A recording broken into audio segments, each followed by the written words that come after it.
حیض کے خون کے سلسلے میں جو کپڑے کو لگ جائے پہلے اسے کھرچ دو، پھر اسے پانی کے ساتھ رگڑو، پھر پانی سے دھو ڈالو، پھر اس میں نماز پڑھو۔ پیشاب اگر لڑکے کا ہے تو صرف پانی ڈال دینا، پانی چھڑک دینا کپڑے وغیرہ کی پاکی کے لیے کافی ہے۔ لیکن اگر لڑکی کا پیشاب ہے تو اسے باقاعدہ دھویا جائے گا۔ علم الانسان ما لم يعلم صحبه اجمعین۔ عن ابی السمح رضی اللہ عنہ قال النبی صلی اللہ علیہ وسلم يغسل من بول الجاریة ويرش من بول الغلام، اخرجہ ابو داود والنسائی۔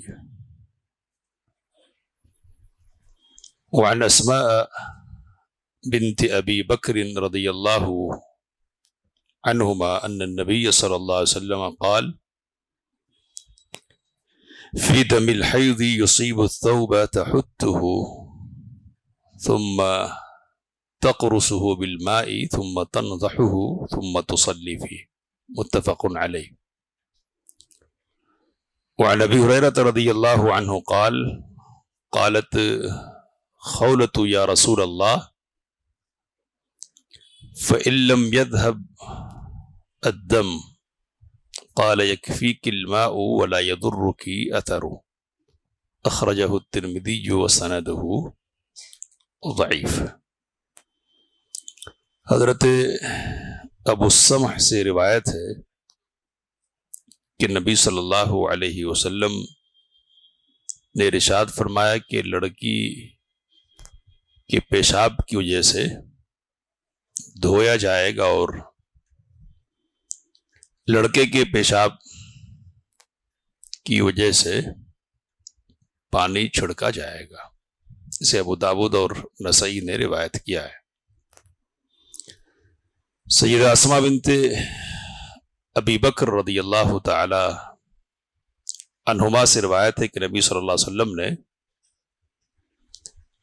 حیض کے خون کے سلسلے میں جو کپڑے کو لگ جائے ارشاد فرمایا کہ پہلے اسے کھرچ دو، پھر اسے پانی کے ساتھ رگڑو، پھر پانی سے دھو ڈالو، پھر اس میں نماز پڑھو۔ اسے بخاری اور مسلم نے روایت کیا ہے۔ حضرت ابو ہریرہ رضی اللہ تعالی عنہ سے روایت ہے کہ خولہ رضی اللہ تعالی عنہ نے عرض کیا کہ اللہ کے رسول، اگر خون کا نشان نہ جائے تو کیا حکم ہے؟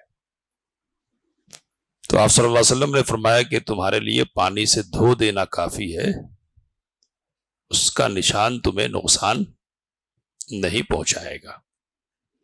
اسے ترمذی نے روایت کیا اور اس کی سند ضعیف ہے۔ تین روایتیں ابھی آپ کے سامنے پڑھی گئی ہیں، دو مسئلوں سے متعلق۔ اس سے پہلے یہ بات ہمارے سامنے آ چکی ہے کہ پیشاب انسان کا یہ نجس ہے۔ عرابی نے پیشاب کر دیا تھا مسجد میں، تو نبی صلی اللہ علیہ وسلم نے پانی کا ڈول منگوا کر اس پر پانی ڈلوایا تھا۔ پیشاب نجس ہے۔ چھوٹے جو بچے ہیں دودھ پینے والے، ان کا پیشاب بھی ناپاک ہے، لیکن شریعت نے بچے اور بچی کے پیشاب کے سلسلے میں فرق رکھا ہے پاک کرنے کے سلسلے میں۔ روایت جو ہمارے سامنے آئی اس سے یہ پتہ چلتا ہے کہ پیشاب اگر لڑکے کا ہے تو صرف پانی ڈال دینا، پانی چھڑک دینا کپڑے وغیرہ کی پاکی کے لیے کافی ہے۔ لیکن اگر لڑکی کا پیشاب ہے تو اسے باقاعدہ دھویا جائے گا، اس طرح دھوتے ہیں۔ تو یہ فرق ہے لڑکے اور لڑکیوں کے پیشاب میں شرعی طور پر طہارت حاصل کرنے کے سلسلے میں، پاک کرنے کے سلسلے میں۔ امام شافعی اور امام احمد رحمہم اللہ کا مسلک یہی ہے، اور دوسرے علماء بھی ہیں کہ دونوں کے درمیان فرق ہے، لیکن امام ابو حنیفہ رحمہ اللہ اور امام سفیان الثوری اور بعض دوسرے علماء یہ کہتے ہیں کہ نہیں، نجس تو نجس، پیشاب نجس ہے دوسری نجاستوں کی طرح، تو اس لیے دونوں کے درمیان کوئی فرق نہیں کیا جائے گا، دونوں کو دھونا ہی ہے۔ تو یہ ان کا موقف ہے، لیکن ظاہر سی بات ہے کہ حدیث جو ہمارے سامنے اور دوسری حدیث بھی ہیں، صحیح بخاری اور صحیح مسلم کی ہے، کہ ان میں فرق کیا گیا ہے، اور نبی صلی اللہ علیہ وسلم نے صاف لفظوں میں کہا ہے اور پھر عملی طور پر کر کے بھی بتلایا ہے۔ اور یہ جو روایت ہے نا، اس میں کہ حضرت حسن یا حسین میں سے کسی نے پیشاب کر دیا تھا، تو حضرت ابو سم پانی لانے گئے دھونے کے لیے، دھونا چاہا انہوں نے، تو نبی صلی اللہ علیہ وسلم نے کہا کہ دھونے کی ضرورت نہیں ہے، بچہ ہے نا یہ، تو اس لیے یہاں پانی کا چھڑکاؤ کافی ہوگا۔ اب یہ جو فرق ہے لڑکے اور لڑکی کے پیشاب کے سلسلے میں، یہ فرق اس وقت تک ہے جب کہ بچے کی غذا دودھ ہو، یعنی دودھ پیتا ہو بچہ، شیرخوار ہو، تو جب تک شیرخوار ہے تب تک یہ حکم رہے گا کہ فرق کریں گے، لیکن غذا کھانے لگ جائے، بھینس کا دودھ مثال کے طور پر پینے لگ جائے، یعنی عورت کے دودھ سے ہٹ کر، تو پھر یہ حکم نہیں رہے گا، پھر بچے اور بچی کے پیشاب کے درمیان کوئی فرق نہیں ہوگا، اس کو بھی دھونا ہے اور اس کو بھی دھونا ہے، اور دونوں ہی سے پاکی حاصل ہوگی۔ اب یہ بات کہ کیا وجہ ہے کہ شریعت نے دونوں کے پیشاب کے درمیان فرق رکھا ہے، دونوں میں کیا فرق ہے، علت کیا ہو سکتی ہے؟ تو کئی باتیں کہی گئی ہیں۔ ایک بات اس سلسلے میں یہ کہی گئی کہ بچے کا جو پیشاب نکلتا ہے وہ ہلکے ہلکے قطروں کی شکل میں، تو زیادہ گہرائی کے ساتھ جگہ نہیں بناتا، جبکہ بچی کا جو پیشاب نکلتا ہے وہ ایک بارگی نکلتا ہے، تو اس لیے یہ فرق رکھا گیا، یہ ایک قول ہے۔ دوسری بات اس سلسلے میں یہ کہی گئی کہ نہیں، طبیعت میں فرق ہے دونوں کے پیشابوں کے، تو ایک کا جو پیشاب ہے وہ گاڑھا اور ثقیف ہوتا ہے، اور دوسرے کا پیشاب کیا ہے، خفیف ہوتا ہے، ہلکا ہوتا ہے۔ لڑکی کا پیشاب گاڑھا اور ثقیل ہوتا ہے چونکہ کثیف، اس لیے وہاں دھونے کا حکم ہے، اور لڑکے کے سلسلے میں صرف پانی چھڑک دینے کی بات کی گئی ہے۔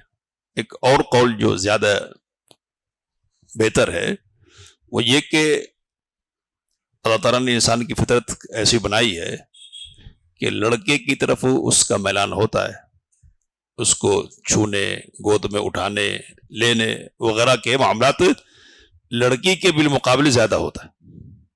تو اب اگر دونوں کے درمیان برابری رکھیں گے تو مشقت کا سامنا کرنا پڑ سکتا ہے، تو زیادہ لیں گے تو زیادہ خطرہ ہے کہ اس طرح کی صورتحال کا سامنا ہو۔ تو المشقت تجلب التیسیر، شریعت کے اصولوں میں سے ایک اصول یہ ہے کہ مشقت آسانی لاتی ہے، تو چونکہ یہاں مشقت ہے، لڑکے کو بار بار آدمی اٹھاتا ہے، گود میں لیتا ہے، تو سابقہ پڑ سکتا ہے اس طرح کی صورتحال کا، تو اس لیے شریعت نے یہاں رخصت اور آسانی رکھ دی ہے مشقت کو دور کرنے کے لیے۔ تو یہ ذرا وقی بات ہے، اور عین ممکن ہے کہ یہ مصلحت اور یہ حکمت ملحوظ رکھی گئی ہو۔ ویسے اللہ بہتر جانتا ہے، ہمارے لیے بات اتنی سی کافی ہے کہ رسول اللہ صلی اللہ علیہ وسلم نے فرق کرنے کو کہا ہے، تو ہم فرق کریں گے، اور دھو لے تو کوئی فرق نہیں ہے، لیکن اگر کوئی صرف پانی پر کا چھڑکاؤ کر لے تو یہ پاکی کے لیے کیا ہے، کافی ہے۔ دوسری جو دو روایتیں پڑھی گئی ہیں ان کا تعلق حیض کے خون سے۔ دونوں روایتوں سے ایک بات واضح ہے کہ حیض کا خون کیا ہے، ناپاک ہے، نجس ہے، اور حیض کے خون سے کپڑے کو صاف کرنے کے لیے، پاک کرنے کے لیے کچھ خاص اہتمام کی بات کی گئی حدیث میں۔ کیا کہا نبی صلی اللہ علیہ وسلم نے کہ پہلے ویسے ہی رگڑ دو، سکھنے کے بعد کی بات ہے یہ، تو پہلے رگڑ دینا ہے، ہاتھ سے کھرچ دینا ہے، پھر پانی کے ساتھ رگڑنا ہے، اور رگڑنے کے بعد تیسرے مرحلے میں پانی سے اس کو دھونا ہے، تو ایک مبالغے کی بات ہے کہ اس کو صاف کرنے کے سلسلے میں مبالغے سے کام لینا پڑے گا. ٹھیک ہے.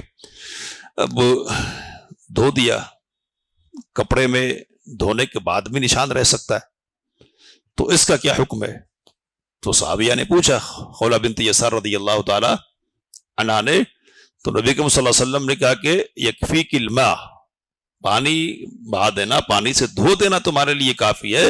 ولا یضرک اثرہ، اس کا نشان اگر باقی رہتا ہے اس کے بعد دھونے کے باوجود، تو اس سے تم کو کوئی نقصان نہیں پہنچے گا. دونوں روایتوں سے یہ بات بھی ہم کو معلوم ہو رہی ہے کہ مصلی کے لیے جو نماز پڑھنے والا ہے نا، اس کے لیے اس کا کپڑا پاک ہونا نجاست سے ضروری ہے. اب یہ جو ضروری ہے نا، شرط کے طور پر ہے یا واجب کے طور پر ہے، انشاءاللہ اس کو آگے ہم شروط الصلاۃ میں، نماز کی جو شرط ہے نا، وہاں انشاءاللہ اس کو تفصیلی سے جانیں گے. دونوں روایتوں کی بنیاد پر ایک اور بات ہمارے سامنے آتی ہے کہ عورتیں بذات خود اگر وہ ضرورت محسوس کرتی ہیں، مفتی سے سوال کر سکتی ہیں، اور خاص وہ مسائل بھی پوچھ سکتی ہے جو عورتوں سے متعلق ہے اور جن کو ایک طرح سے حیا سے تعلق ہے، شرم سے، یعنی جن کا ذکر کرنا حیا کا باعث ہوتا ہے. تو ایسے مسائل بھی پوچھے جا سکتے اور خاتون خود پوچھ سکتی ہے. لیکن ظاہر سی بات ہے کہ یہ کس شرط کے ساتھ ہے؟ یہ تو اس شرط کے ساتھ کہ فتنے کا کوئی اندیشہ نہیں ہو. تو شریعت نے اس کی گنجائش رکھی، سوال پوچھا جا سکتا ہے. سیدہ عائشہ رضی اللہ تعالی عنہا کہتی ہیں کہ نعم النساء نساء الانصار، اور انصار کی عورتیں کتنی اچھی عورتیں ہیں. لم یمنعہن الحیاء ان یتفقہن فی الدین، حیا ان کو اس بات سے نہیں روکتی ہے کہ وہ دین کی سمجھ حاصل کریں. تو آگے ہم اور پڑھیں گے کہ سیدہ ام سلیم رضی اللہ تعالی عنہ آتی ہے اور کہتی ہیں کہ ان اللہ لا یستحی من الحق، اللہ حق سے نہیں شرماتا ہے. اور پھر سوال کرتی ہیں، تو انشاءاللہ وہ سوال اور جواب آئے گا ہمارے سامنے. تو یہ بات ہم کو معلوم ہو رہی کہ سوال کیا جا سکتا ہے اور پوچھا جا سکتا ہے. اب آخری بات اس سلسلے میں یہ ہے کہ کچھ چیزیں وہ ہیں کہ جن کو زبان پر لانا اچھا نہیں رہتا ہے، گندی چیزیں ہیں، ایسی چیزیں کہ جن سے طبیعت میں ایک قسم کی قدرت پیدا ہوتی ہے. اب ظاہر سی بات ہے کہ دم الحیض کا ہے نا، تو ایک خاص قسم کی ذہنی کیفیت پیدا ہوتی ہے، ایک ناپسندیدگی کی، لیکن ضرورت کے موقع پر ذکر کرنا پڑے گا نا. تو اس روایت سے یہ بات بھی معلوم ہو رہی ہے کہ گندی جو چیزیں ہے نا، جن سے طبیعت میں ایک طرح کی کراہت ہوتی ہے، تو ان کا بھی ذکر ضرورت کے موقع پر کرنا جائز ہے. ضرورت کے موقع پر ذکر نہیں کریں گے تو پھر کیا ہے؟ تو پھر شرعی جو مسائل ہیں اور احکامات ہیں ان پر صحیح عمل نہیں ہو سکے گا. تو حصول علم کے سلسلے میں اور صحیح مسئلہ معلوم کرنے کے سلسلے میں حیا کو، شرم کو بیچ میں آڑے نہیں دینا چاہیے. کون سی بات زبان پر لے آئے، کیسی بات، کیسا سوال کر لی، اس طرح کی بات نہیں ہونی چاہیے. ضرورت کا سوال ہے تو پوچھنا چاہیے، اور اس سلسلے میں شرما حضوری کو دخل اندازی کا موقع نہیں دینا چاہیے. اب ایک بات یہاں اضافے کے طور پر ہے کہ اس بات کو ہمیشہ ملحوظ رکھیں کہ کوئی سی بھی زبان ہو، اور خاص طور پہ ہماری جو شریعت ہے نا، تو وہ جو ایسی چیزیں ہیں کہ جن سے ایک کراہت ہوتی ہے، ناپسندگی کا مسئلہ رہتا ہے، تو ان کے ذکر کرنے کے سلسلے میں کچھ ایسے الفاظ استعمال کرنے کی کوشش ہوتی ہے کہ جن سے بات تو سمجھ میں آئے لیکن وہ خاص یعنی گندگی پر دلالت کرنے والا لفظ سامنے نہیں آئے. تو ایک مثال دے کر میں بات ختم کر رہا ہوں. مثال کے طور پر پیشاب ہے، تو اب تو یہ لفظ دو لفظ کا مجموعہ، یہ کیا ہے؟ دو لفظوں کا مجموعہ، پیش اور آپ، ہے نا. تو اب تو دونوں مل کے ایک ہو گئے ایسا، اور پھر وہ مخصوص چیز ہی ہو گئی. لیکن اصل مسئلہ کیا ہے؟ تو پیشاب مطلب آپ سے پہلے، یعنی پانی لینے سے پہلے کا جو عمل نا، وہ کرنا ہے. کیا کرنا ہے وہ؟ تو اس طرح خیال رکھا گیا ہے. اور بھی مثالیں انشاءاللہ آئیں گے آگے حیض وغیرہ کے مسائل اور آئیں گے ہمارے سامنے، تو اس وقت تو ہم کو بھی اس بات کو ملحوظ رکھنا کہ ٹھیک ہے سوالات ہوں گے، لیکن اشارے کنائے وغیرہ کے الفاظ جہاں تک استعمال کر سکتے نا، ان چیزوں کے لیے کرنے کی کوشش کرنی چاہیے، تاکہ ایک بے حیائی بےہودگی کا ماحول نہیں پیدا ہو۔ اللہ سے دعا کی باتوں کو سمجھنے سے کام لینے کی توفیق مت فرمائے، آمین وآخر دعوانا الحمدللہ۔ علم الإنسان ما لم يعلم